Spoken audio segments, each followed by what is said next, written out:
Lucas Grant was the kind of man headlines loved: young, wildly successful, and worth billions before his 30th birthday. His penthouse overlooked the glittering skyline, but behind the marble floors and designer suits, Lucas carried a loneliness money couldn't fix.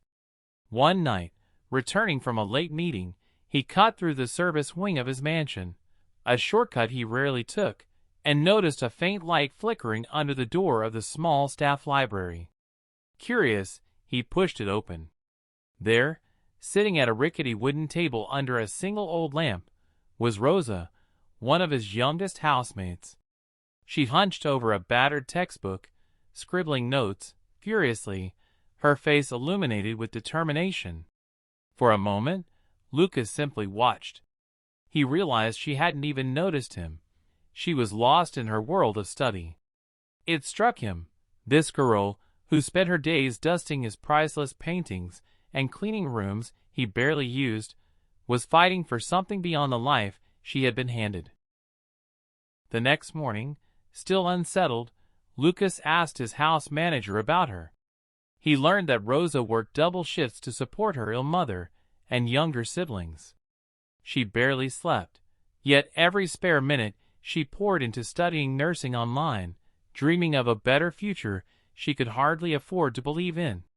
Lucas, who had built his empire from ambition but never from true hardship, felt something shift inside him. Without telling anyone, he began leaving anonymous gifts for Rosa, first better textbooks, then paying quietly for faster internet in the staff quarters, then secretly covering her overdue online course fees. But he wasn't done. One evening, he left a handwritten letter tucked into one of her textbooks. In it, he revealed everything that he knew about her dreams, admired her drive, and wanted to help in a way that could truly change her life. Along with the letter was a full scholarship offer to the best nursing university in the state, plus financial support for her family. When Rosa found it, she broke down in tears, unable to believe that someone she barely knew had seen her and cared enough to lift her up.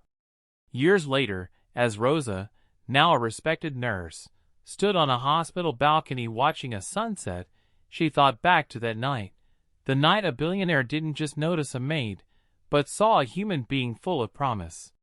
Lucas had once changed her life with kindness, and now, she spent every day passing that kindness forward, one patient at a time. Sometimes, the richest gifts aren't born from wealth. They're born from seeing someone's true worth when no one else does.